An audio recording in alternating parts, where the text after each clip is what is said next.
자, 안녕하십니까. 하이퍼립입니다. 자, 이번 시간에는 중고교과정 해외 이수자 3년 특례 전형 2024학년도 변경사항에 대해서 자세히 한번 설명을 드리도록 하겠습니다. 2024학년도에는 여러 가지 변경 요소들이 되게 많습니다. 물론 아직 시행계획이 나와 있는 상태에서 말씀을 드리는 거기 때문에 4월 말이나 5월 초에 대학별로 모집 요강이 확정 발표가 되어지면 변경사항은 더 늘어날 수도 있고요. 지금 말씀드렸었던 내용이 조금 달라지는 내용도 있을 것 같은데 지금 정도에는 먼저 2024학년도에 어떤 변화가 있는지를 꼭 알고 계셔야 될 것 같아요. 자, 특히 우리가 현 시점에서 여러분들이 반드시 결정하셔야 되는 부분은 3년 특례 전형으로 대학을 가려고 한다고 할 때 전형의 유형을 결정하셔야 되겠죠. 내가 어느 대학 어떤가를 갈까가 중요한 게 아니라 어떤 전형으로 갈 건가. 서류 면접고사 전형으로 갈 건가, 아니면 지필고사 전형으로 갈 건가, 아니면 면접고사 전형으로 갈 것인지, 또 어떤 식으로 원서지원을 할 것인지에 대한 대학적인 방향은 잡히셔야 될 것 같아요. 그래야만 준비를 하실 수가 있거든요. 서류나 면접고사에 대한 대비가 충분하지 않은 상태에서, 표준학력지표에 대한 준비가 충분하지 않은 상태에서 상위권 대학을 희망하기 때문에 서류 면접고사 전형으로 원서를 쓴다? 그랬다가 실패하시는 분들도 많습니다. 또 지필고사의 대비가 충실하지 않은데 무조건 지필고사 상위권 대학으로 원서를 썼다가 실패하시는 경우들도 많아요. 우리가 특히 특례 전형은 국내 수시 전형에 비해서 입시에 대한 정보가 희박하죠. 더군다나 한 학과에서 뽑는 인원이 적고 한 대학에서 뽑는 인원이 적다 보니까 전년도나 통계나 데이터를 올해 입시에 바로 적용을 시키기 어렵고, 더군다나 IB 성적이나 SAT 성적이나 AP라는 이 성적 자체가 결국은 표준점수 100분위에 따라서 난이도에 따라서 결국은 만점자의 비율이 출렁거리고 거기에 따라서 실제 합격생의 성적의 차이가 크게 발생이 되어지기 때문에 이런 점들을 우리가 고려할 점이라고 생각하고, 특히 이제 IB 성적도 아시는 것처럼 2022학년도에 만점자의 인원이 상당히 많이 늘었죠. 물론 2022학년도에도 만점자의 비율이 2020학년도에 비해서 많이 늘게 했지만 이렇게 만점자의 비율이 많이 늘게 되어지면 동일하게 만점을 맞았다 하더라도 그만큼 가치가 떨어질 수밖에 없다. 결국은 IB나 SAT 성적, 토플 성적이나 여러 가지 요소들이 결국 표준 점수 100분위 만점자의 비율에 따라서 가치성이 달라지기 때문에 결국은 입시의 변동성이 크다. 이렇게 보실 수가 있습니다. 자, 그래서 1차적으로는 지금 전형의 방식을 먼저 결정하시는 게 핵심이라고 말씀을 드릴 수가 있고, 자, 2024학년도에 변경되는 사항을 한번 자세히 짚어보도록 하겠습니다. 대략적으로 지금 확인한 내용을 보면 중고교과정은 보통 11개 정도의 변경사항이 있어요. 첫 번째, 한림대학교 의예과에서 한 명을 선발한다. 정말 희소식입니다. 의대를 가지고자 하시는 분들이 많으시죠. 이런 분들 입장에서 볼 때 서류나 면접고사를 실시하는 한림대학교의 신설은 한림대학교, 순천향대학교, 연세대학교 미래나 가천대학교 등등의 대학들이 비슷한 의대 중에서 좀 메이저급에 해당이 되어지는 의과대학에 해당이기 때문에 한림대학교 의대도 선호도가 매우 높을 거라고 예상이 되어지고요. 한림대 의대의 가장 큰 특징은 MMI 면접이에요. 이 대학은 면접의 유형이 상당히 높은 학교입니다. 그렇기 때문에 다음 시간에 한림대학교 의대에 대해서 조금 더 심층적으로 설명을 좀 드리도록 하고요. 을지대학교는 전형의 요소가 바뀌었습니다. 영어 20% 면접 80%에서 서류 20%의 면접 80%로 바뀌었죠. 사실은 큰 변화는 없다 이렇게 볼 수가 있는데, 뭐 다른 변화라고 한다면 영어를 최저 학력 기준으로 활용을 하던 전년도에 비해서 2024학년도는 영어를 최저 학력 기준으로 활용을 하지 않기 때문에 영어 성적이 없어도, 영어 성적이 낮아도 원서 지원을 할 수 있다 이렇게 말씀을 드릴 수 있지만, 특히 이제 의대 같은 경우에 영어 성적이 되게 중요하죠. 특히 영어로 중요한 이유들은 아무래도 의대의 공부 자체가 교재나 여러 가지가 영어의 활용도가 워낙 크다 보니까 12년 특례에서 토픽 성적 못지않게 영어 성적이 매우 중요해요. 그러다 보니까 지금 보시는 것처럼 대구 가톨릭대학교는 전년도에는 1단계 필답고사 100%에 2단계의 면접을 80%를 반영하는 전형이었는데, 올해는 1단계에서 공인학력 성적 20%를 반영하고 최저학력 기준으로 활용하겠죠. 이런 이유들이 바로 결국은 뭐냐면 의대에서 영어의 중요성이 크다. 카톨릭대학교도 마찬가지로 의대에 지원하시는 분들은 공인학력 성적을 필수 제출해야 되는 이유가 바로 여기에 있기 때문에 보시는 것처럼 을지대학교가 영어 20%에서 서류 20%로 바뀌었다고 해서 영어 성적이 의미가 없다 이렇게 볼 수는 없고, 대신 영어를 최저학력 기준으로 활용을 하다가 최저학력 기준으로 활용을 하지 않기 때문에 영어 성적이 없거나 낮아도 원서 지원은 가능하다 이렇게 보실 수 있습니다. 자, 세 번째는 성균관대학교입니다. 성균관대학교는 전년도에는 1단계 서류평가 100%에 2단계에서 면접 20%를 반영하다가 올해부터는 서류평가 100%로 바꿨습니다. 그렇기 때문에 면접을 실시하지 않는데, 하지만 여전히 2024학년도에도 면접을 실시하는 학과는, 의예과는 여전히 면접 30%를 반영하고요. 약대는 전년도에 면접이 있었지만 올해부터는 면접을 실시하지 않습니다. 그러니까 성균관대학교 3년 특례 전형은 서류평가 100%를 선발한다. 단 의예과에서는 면접 30%를 반영합니다.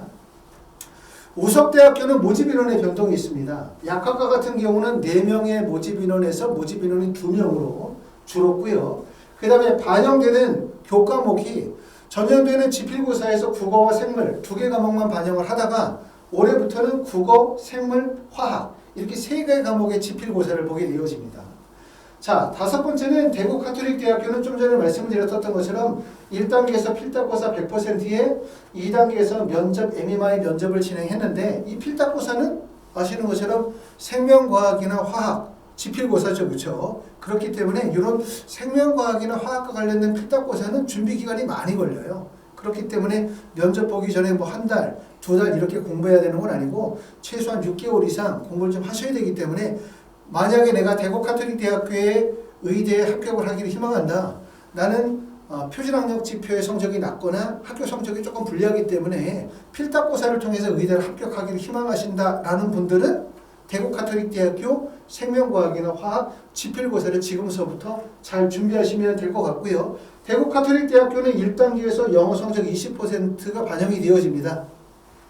시행 계획에서는 구체적으로 영어를 몇 점 정도의 최저학력 기준을 요구할지는 나타나 있지는 않지만 최저학력 기준을 제시할 거라고 보여지고요.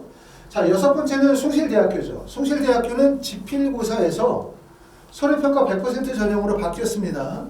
숭실대학교가 이제 서류평가 전형에서 바뀜에 따라서 아시는 것처럼 3년 특례 전형은 서류 면접, 지필고사, 면접고사 전형인데, 서류 면접고사를 실시하는 대학들이 더 많이 늘었죠.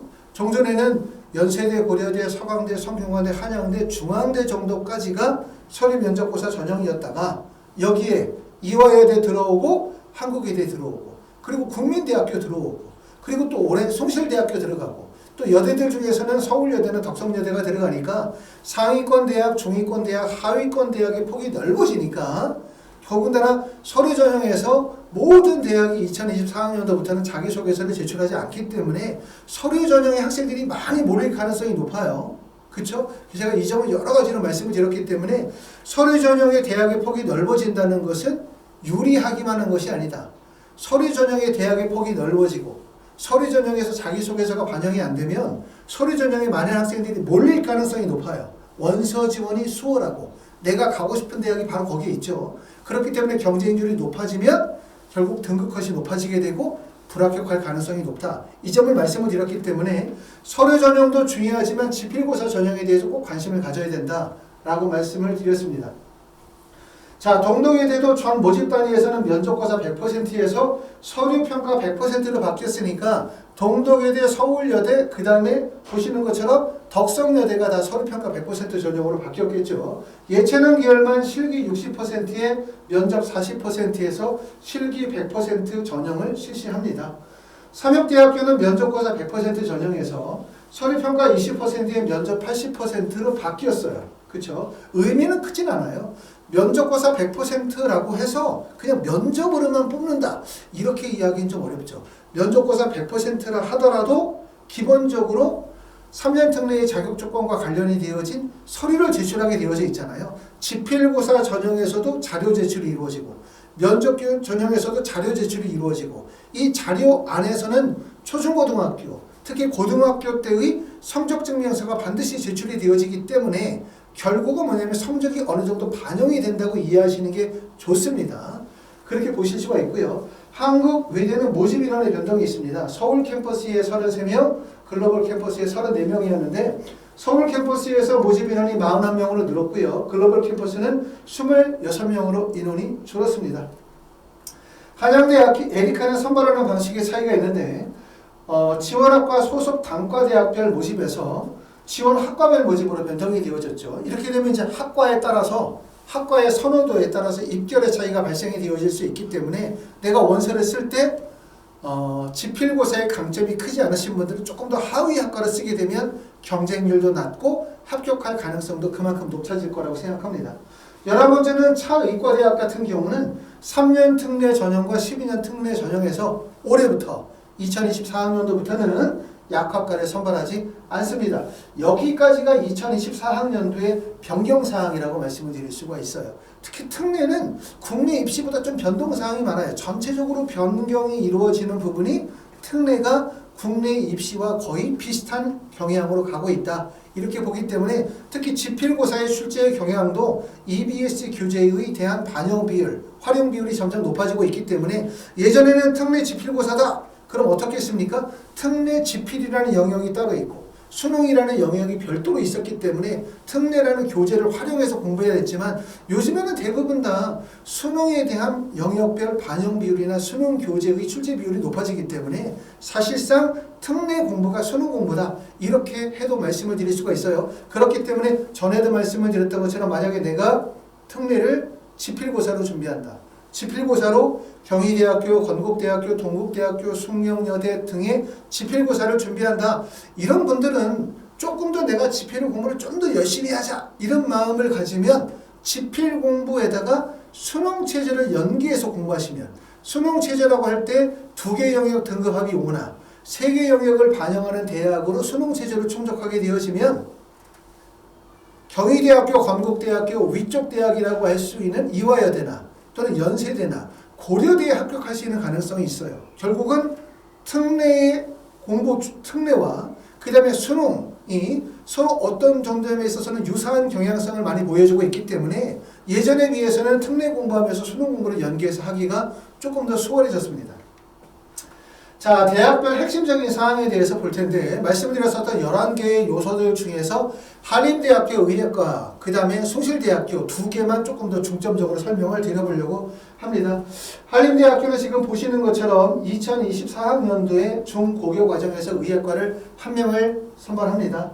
자, 고교 과정 1개 학년 이상을 포함하여 중고교 과정 3개 학년 이상 수료한 자 당연히 자격 조건은 3년 특례 자격 조건일 것 같고 1단계의 배수는 5배수, 서류평가 100%에 면접 50%인데 1단계의 배수는 아마 5배수 내지 7배수 정도가 되지 않을까라고 생각하고요. 가천대학교가 1단계 배수가 10배수죠. 그렇죠? 그 점을 고려하게 되면 모집 인원이 1명밖에 되지 않기 때문에 대략적으로 7배수 정도는 되지 않을까라고 생각하고요. 자, 첫 번째는 평가 영역은 인성 면접 40%, 상황 면접 30%, 모의 상황 면접 30%. 이게 바로 이제 MMI 면접이고요.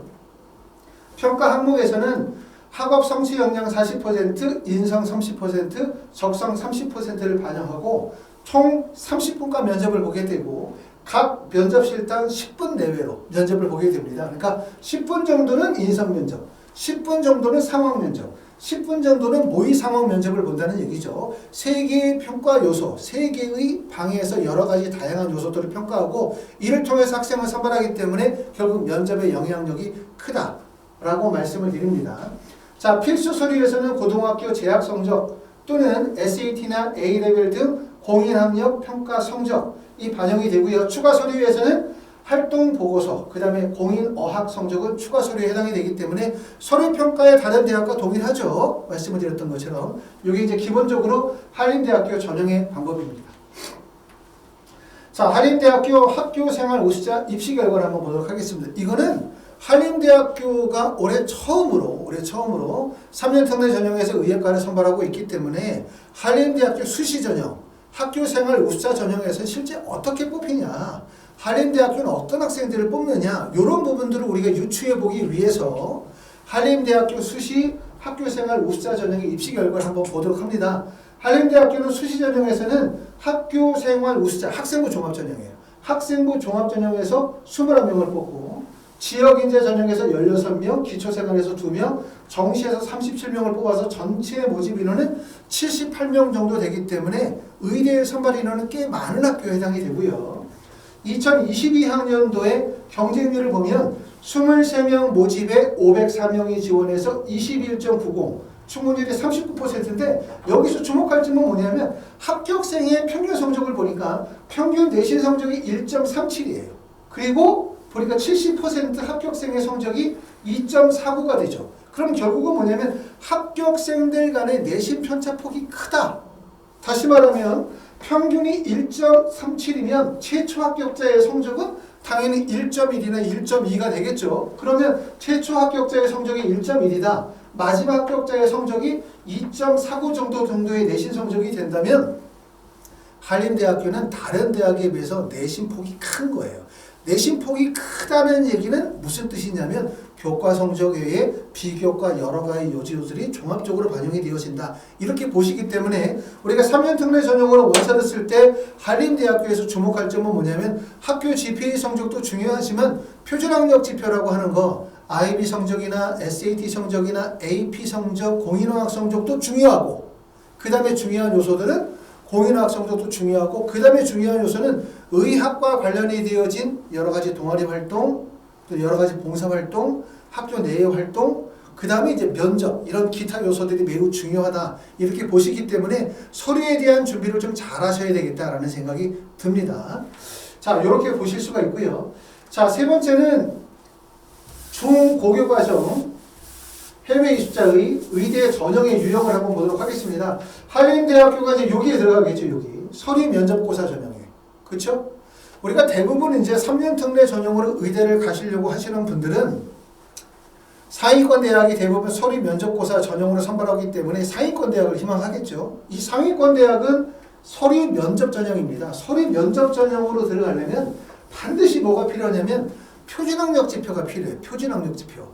그러니까 간단히 말하면 GPA 성적만 가지고 갈 수가 없어요. 왜냐하면 GPA 성적은 내가 다니고 있는 고등학교 내에서의 학력 지표일 뿐 다른 고등학교, 다른 나라의 학생과 나를 비교할 수가 없단 말이에요. 그렇기 때문에 여기서는 GPA 성적도 중요하지만 IB 디플로마 성적이라든가 SAT 성적이라든가 AP 성적이라든가 또는 공인어학 성적 같은 공인어학 성적 이런 여러 가지 학력 지표의 우수성이 필요하다 반드시 라고 말씀을 드릴 수가 있겠죠. 그런데 이것도 학력 지표가 IB 성적 하나만으로는 사실상 학생이 가지고 있는 우수성을 뚜렷하게 보여주기가 어려워요. 왜냐하면 IB 성적도 말씀을 드렸었던 것처럼 2021과 2022로 가면서 만점자의 비율이 급격하게 늘어나게 되죠. 결국은 만점자의 비율이 급격하게 늘어나면 동일하게 만점을 맞았었을 때 그만큼 가치성이 떨어질 수밖에 없어요.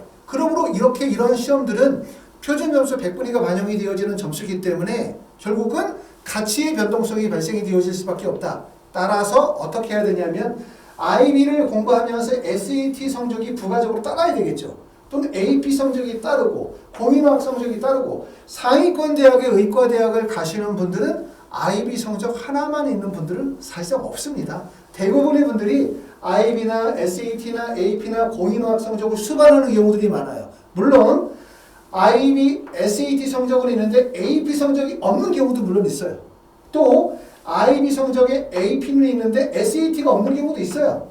물론 IB가 없는데 SAT나 AP나 공인어학 성적만 있는 경우도 있어요. 여러 가지 다양성이 있긴 하지만 핵심은 뭐냐면 이렇게 서류 면접고사 전형의 상위권 대학을 가려고 한다면 이러한 표준학력 지표에 대한 대비가 반드시 필요하다 이렇게 말씀을 드렸고 만약에 내가 표준학력 지표에 대한 대비가 충실하지 못하다. 또 표준학력 지표가 하이스코어가 아니다. 또 내가 고등학교를 졸업한 지가 좀 됐다. 고등학교를 졸업했기 때문에 고등학교의 학력을 100% 인정받기 어렵다. 라고 하면 현 시점에서 자신에 대한 학력 지표를 입증하셔야 돼요. 그게 바로 어떤 거냐면 지금 보시는 것처럼 대구 가톨릭대학교처럼 생명과학이나 화학 관련된 지필고사, 필답고사를 보는 학교가 대표적인 학교 또는 아주대학교나 인하대학교처럼 지필고사를 보는 학교들이 유리하다 이렇게 말씀을 드렸죠. 또 이런 학교들을 공부하면서 말씀드렸던 것처럼 이걸 통해서 수능체제로 연결을 시키게 되어지면 결국은 수능에서 경쟁력을 발생시킬 수 있다. 이렇게 말씀을 드렸습니다. 자, 그래서 이제 지금 보시는 것처럼 중고교과정 의예과의 전형의 유형은 서류 면접, 그 다음에 지필고사 전형이 있다. 이렇게 보실 수가 있고요. 올해 2024학년도에 변경되는 내용은 을지대학교, 한림대학교 의예과, 대구가톨릭대학교의 변경사항이 있고 2023학년도에는 한양대학교가 3년 특례 전형에서 의대를 선발하지 않아요. 2003년부터. 전교육 과정에서는 그대로 한 명을 선발하고 있고 인제대학교도 마찬가지로 2023학년도부터 중고교 과정에서는 의예과와 약학과를 선발하지 않고 2023년도부터 건국대학교 글로컬이 의예과의 선발을 시작했습니다. 이렇게 항상 해마다 재외국민 전형은 여러 가지 변화들이 많습니다. 자, 지원 현황을 보도록 하겠습니다.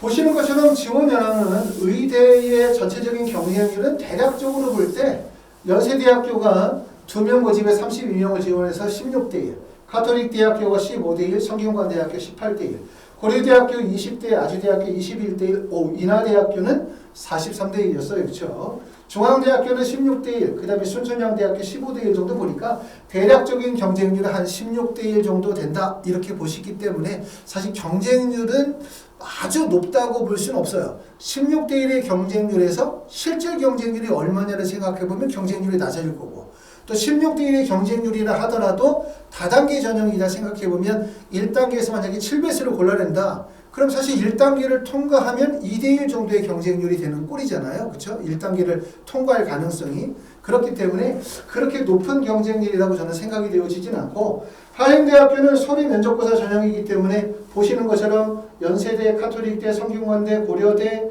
그 다음에 아주대, 인하대 빼고 중앙대학교, 그 다음에 건국대 글로벌, 한림대학교, 연세대 미래, 가천대학교 등이 동일한 전형의 방식이기 때문에 서류 면접 전형으로 의대를 희망하시는 분들 입장에서 볼 때는 지원 대학의 폭이 좀 더 넓어졌다. 중위권 정도 대학이 조금 더 폭이 넓어졌다. 이렇게 말씀을 드릴 수 있습니다. 자, 한림대학교에서 과연 면접은 어떤 식으로 시험 문제가 출제가 되느냐. 여러분들이 이제 한림대학교 입학처 홈페이지에 들어가면 선행학습 영향평가를 보시면 2022학년도 선행학습 영향평가를 보시면 기출문제가 나와 있습니다. 2023학년도 선행학습 영향평가는 아직 안 올라왔기 때문에 그거 빼고 보시면 그 중에서 한림대학교 학교생활 우수자 면접 기출문제 중에서 모의 상황 영역에 이런 문제가 출제가 됩니다. 자, MMI 면접은 도대체 어떻게 쉬운 문제가 출제가 되는 거야 궁금해하시는 분들이 계실 것 같아요. 이런 MMI 형식의 면접을 취하는 학교들이 한림대학교를 비롯해서 한림대, 가천대학교 등이 비슷한 유형이라고 말씀을 드릴 수가 있어요. 가톨릭대학교도. 자, 한림대학교 면접의 기출문제를 통해서 다른 대학의 MMI 유형도 같이 이해하시면 좋을 것 같고 한림대학교 모의 상황 영역의 면접을 한번 면접에 어떤 문제가 나오는지 한번 읽어보겠습니다. 다 같이. 자, 주문제로 이런 내용이 나와요. A는 본인 건강을 위하고 또한 국가 정책에 잘 따르기 위해 국가가 정해준 시기에 코로나 백신을 접종받았다. 하지만 친한 친구 B는 일부 젊은이들이 심각한 접종 부작용이 많이 보고되고 있어 접종을 연장하고 있고 본인은 젊기 때문에 혹시나 걸리더라도 별일이 없을 거라 생각하고 있으며 또한 국민 전체의 접종률이 70%가 넘어가면 집단 면역이 이루어진다고 하면서 본인은 계속 접종을 받을 계획이 전혀 없다고 말한다. 또 한 명의 친구 C는 접종 계획은 있지만 같은 연령층의 접종 상태를 더 오래 지켜보고 안정성이 충분히 확보되면 접종을 받겠다고 오랜 동안 미루고 있다. A는 친한 친구인 B와 C의 행동이 마음에 들지 않는다. 라고 해서 이제 상황이 주어졌어요. 그러고 난 다음에 1단계, 단계별 문제에서는 A와 B 그리고 C의 행동 중에 본인은 어느 편에 서겠는가? 그리고 그 이유는 무엇인가? 질문하고 있고요. 그 다음에 두 번째 질문은 만약에 B와 C의 행동이 본인의 마음에 들지 않을 경우 B와 C의 접종을 유도하기 위해 본인은 어떠한 논리적인 설명을 해줄 수 있는가? 세 번째 질문은 국가가 코로나의 위기 상황을 극복하기 위해 접종을 강제로 하게 된다면 본인의 생각은 무엇인가? 라고 하는 것을 질문하고 있어요. 보통 의대 MMI 면접은 해당 연도에 가장 이슈가 되어진 의학과 관련이 되어진 소재를 바탕으로 해서 본인이 가지고 있는 생각을 묻고 있고 이를 통해서 본인이 가지고 있는 의학에 대한 기본적인 상식과 본인이 가지고 있는 논리성 그 다음에 본인이 가지고 있는 자신만의 주장들을 솔직하게 전달하기 위한 표현 방법으로 활용하고 있습니다. 이런 내용들을 통해서 동일한 문제가 주어졌을 때 그 질문에 대해서 학생들이 각기 질문하는 내용을 보면 비교평가가 자연스럽게 이루어지죠. 결국은 학생이 제출하는 서류를 통해서 하는 면접의 장점이 있고 이렇게 제시문 기반의 면접의 장점이 있는데 이 제시문 기반의 면접의 장점은 동일 문항에 대해서 여러 지원자들이 답변하게 되어짐에 따라서 비교평가를 바로 이루어질 수 있다. 학생들 간의 역량 차이를 쉽게 확인할 수 있는 면접이라고 보실 수가 있기 때문에 이런 면접들을 잘하기 위한 방법은 뭐냐라고 하면 결국은 다양한 주제나 논제를 바탕으로 논리적으로 글을 또는 논리적으로 말을 표현하는 능력들을 키우는 준비가 매우 중요하다고 생각합니다. 자, 두 번째는 이제 숭실대학교 한번 조사해 보도록 하겠습니다. 숭실대학교는 아까 말씀드렸었던 것처럼 가뜩이나 서류평가 전형의 대학들이 늘어나고 있는 추세에 숭실대학교가 넘어감에 따라서 중위권의 대학의 폭이 넓어진 거죠. 중위권의 대학이다 라고 한다면 예를 들어서 뭐 한국외대, 그 다음에 이화여대, 그 다음에 숭실대나 국민대 정도를 묶는 다음에 여기까지가 4개 정도의 중위권 대학이 나오고 그 다음에 상위권 대학이라 하면은 연세대, 고려대부터 중앙대까지 하면 6개 정도 대학이 나오기 때문에 결국은 서류 전형의 원서를 쓰기가 매우 좋아졌어요. 거기에다가 자기소개서까지 페이지가 되어지니까 더 말할 나위가 없죠. 자, 숭실대학교는 2023학년도에는 1단계에서 3배수 필답고사를 해서 국어나 영어 시험을 보고 학생을 선발했다가 그리고 2단계에서는 서류평가를 했습니다. 자, 2단계에서는 했는데 2024학년도에서는 필답고사를 실시하지 않고 서류평가 100%를 선발합니다. 모집 인원은 53명입니다. 53명. 자, 그럼 숭실대학교는 서류평가에서 도대체 무엇을 서류를 평가한다는 것일까? 이 부분이 궁금할 것 같아요. 시행계획에서는 구체적으로 숭실대학교 서류평가에서 어떤 서류를 제공받겠다, 제출받겠다라는 내용이 없습니다. 그래서 우리가 전년도에 서류평가 전형으로 학생을 선발했었던 국민대학교의 학원 및 활동 종류와 증빙 서류의 예시를 참고해서 숭실대학교의 서류평가에서 어떤 내용들을 평가할지 우리가 참고해서 보도록 하겠습니다. 자, 국민대학교의 내용을 봤더니 첫 번째, 해당국 대학 입학 시험 성적 또는 학력 증명서를 제출해왔습니다. SAT나 IB나 AP나 A레벨 등의 성적을 제출을 받고요. 두 번째는 수상경력 증명서. 세 번째는 어학능력 입증 서류로 보시는 것처럼 토익이나 토플이나 탭스나 HSK, JRPT나 터렛 등의 인증 증명서를 받고요. 네 번째는 자격증 및 봉사활동의 기타 활동을 증빙서류를 받아요. 그래서 자격증, 봉사활동, 동아리 활동 등에 대한 입증 서류를 제출을 받고 그리고 이런 입증 서류에 대해서는 어떻게 순서대로 한 장씩 정리하여 총 20페이지 이내로 구성한다. 그러니까 10개 정도의 항목, 그 다음에 약 20페이지 정도를 받는다라고 보기 때문에 보시는 것처럼 우리가 숭실대학교의 서류평가 전형의 원서를 쓰려고 한다면 말씀을 드렸던 것처럼 GPA 성적만으로는 좀 어려워요. 그렇죠? 보시는 것처럼 내가 GPA 성적이 있으면서 이렇게 표준학력 지표를 가지고 있다라든가 또는 수상경력에 대한 증빙서를 가지고 있다든가 또는 동아리 활동이나 봉사활동과 관련이 되어진 증빙서를 갖추고 있어야 되기 때문에 숭실대학교는 연세대, 고려대보다 좀 낮은 학교니까 GPA 성적만 좋아도 붙겠지 이렇게 생각하시면 안 되고 서류평가 전형의 특징 바로 뭐냐면 서류, 제출 서류, 입증 서류를 갖추고 있어야 된다 이렇게 보시기 때문에 입증 서류를 갖추고 있다면 적합한 거고요. 내가 만약에 입증 서류를 갖추고 있지 못하다 생각하면 원서 지원의 적절성이 좀 떨어진다 이렇게 생각이 되어집니다. 자, 3년 특례 전형의 전형을 보도록 하겠습니다. 3년 특례의 전형은 세 가지죠. 아시는 것처럼 서류 면접, 지필고사, 면접. 보시는 것처럼 서류나 면접고사로 선발하는 대학들이 많이 늘었어요. 여기죠. 서류나 면접고사를 실시하는 학교가 여기까지. 자, 성균관대, 서강대, 중앙대, 이화여대, 한국외대, 그 다음에 국민대, 서울여대, 덕성여대, 고려대, 세종, 그 다음에 동독여대, 숭실대에다 연세대, 고려대, 성균관대, 의예과, 그 다음에 한양대학교. 성균관대학교는 의예과면 면접을 실시하고 그 다음에 일반과는 면접을 실시하지 않아요. 사실 우리가 가고 싶은 대학은 여기 다 있죠. 서류나 면접고사 전형을 실시하는 학교가 우리가 가고 싶은 학교예요. 그러니까 자꾸 원서를 쓰고 싶단 말이에요. 준비가 안 돼 있는데. 말씀드렸던 것처럼 준비가 안 돼 있는 상태에서 원서를 쓰시면 못 붙습니다. 그렇기 때문에 지금 현 시점에서는 나의 학력 지표나 준비 정도에 따라서 적합한 전형의 유형이 무엇인지를 결정하시는 게 좋을 것 같아요.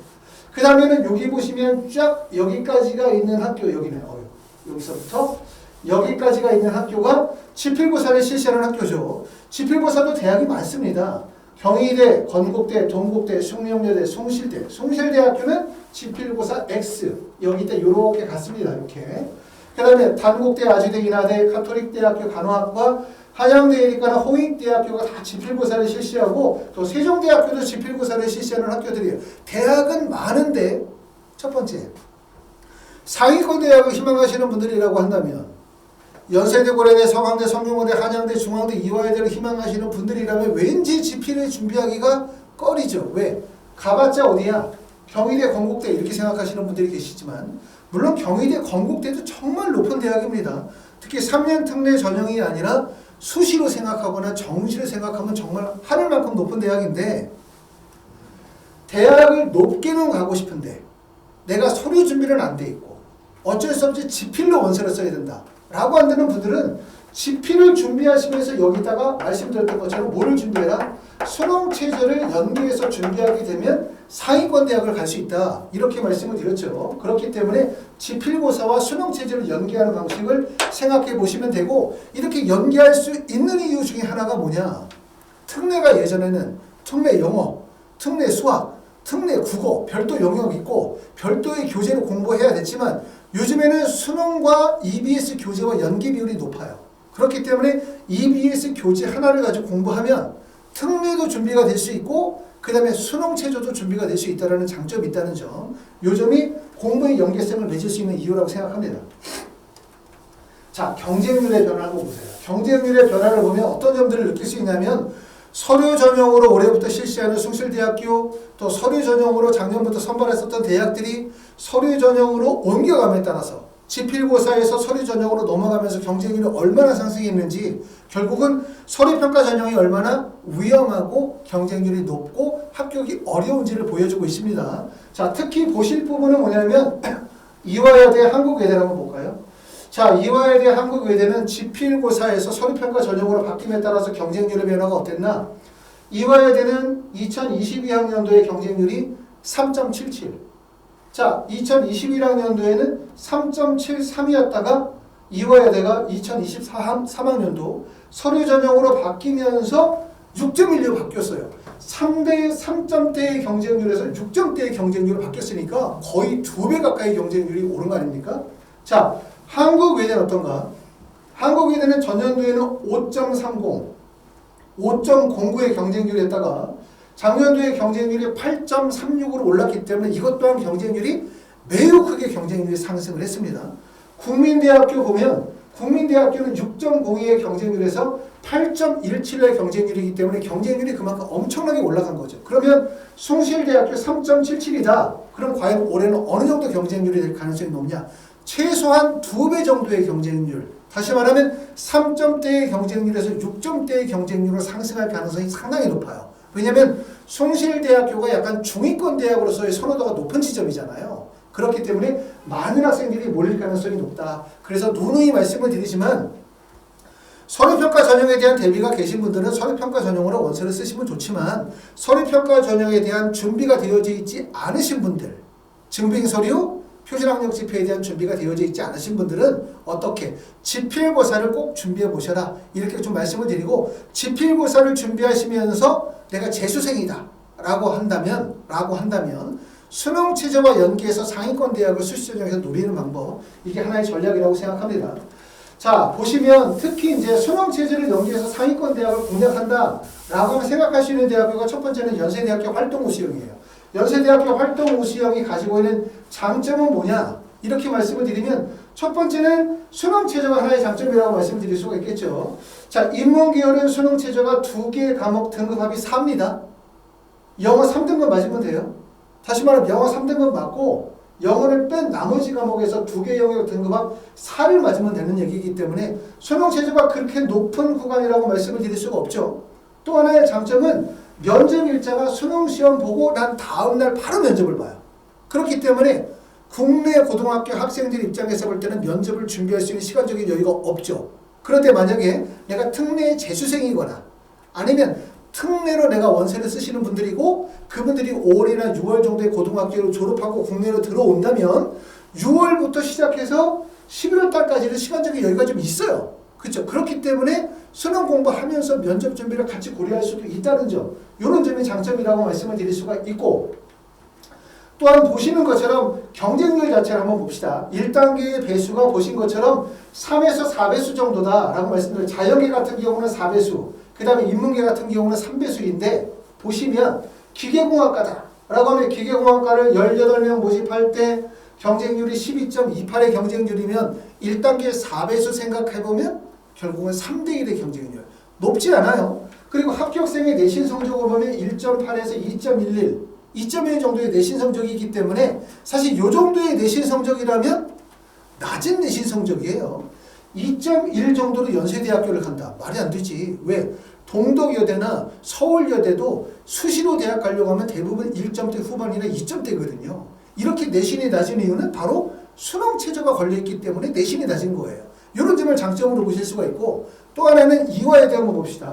이화여대 미래인재 전형의 장점은 면접이 없다는 점. 자, 나는 면접이 약점이야 라고 생각하시는 분들, 면접이 없으니까 장점. 두 번째는 수능 최저 학력 기준 보면 보세요. 인문계 같은 경우는 세계 영역 등급 합이 6이에요. 그리고 탐구 하나만 영하는 거니까 세계 영역이라고 하면 영어 하나 보고, 그 다음에 국어 하나 보고, 또는 수학 하나 보고, 그러고 난 다음에 탐구를 2개 영역 중에 하나만 선택하면 돼요. 그러면 세계 영역 등급합 6이 되면 되고, 자연계는 2개 영역 등급합이 5입니다. 그렇죠? 수학을 포함하여. 그러니까 수학을 3등급이나 4등급을 맞고 영어 1등급 맞으면 5야. 그렇지 않고 내가 목표대학이 좀 높아. 약대 가고 싶어. 그럼 약대 가고 싶으면 4개 영역 등급은 5를 충족하면 가능성이 있는데, 보시는 것처럼 이화여대를 만약에 행정학과다. 그러면 행정학과는 12명 모집의 경쟁률이 9.3대1. 높지 않죠. 여기다가 합격생의 내신 성적을 보면 2.1에서 2.2 정도의 내신 성적. 컴퓨터학 전공은 2.1에서 2.2 정도의 내신 성적이기 때문에 이렇게 내신 성적이 떨어져요. 그 이유가 수능 최저가 들어가면 내신이 하락한다는 점이에요. 결국은 IB 성적도 높은 학력 지표의 의미가 있지만 수능이라는 시험은 매년 한 46만 명 정도의 학생들이 시험을 보거든요. 전 세계에서 보는 IB 시험을 보는 학생들보다 많아요.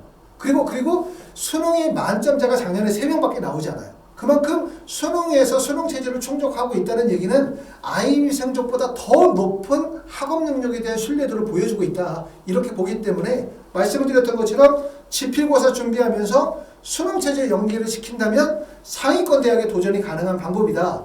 이라고 말씀을 드릴 수 있습니다. 자, 이렇게 해서 이제 재외국내 3년 특례 전형에 대해서 설명을 좀 드렸습니다. 올해 특히 이제 2024학년도에 변경되어지는 사항들이 많죠. 아까 말씀드렸던 11개 항목, 그 11개 항목들 중에서 우리가 좀 더 주목해 봐야 되는 상황에 대해서 좀 설명을 드렸고, 지금부터 잘 준비하셔가지고 특례 준비 철저하게 좀 잘 하시기를 바라고요.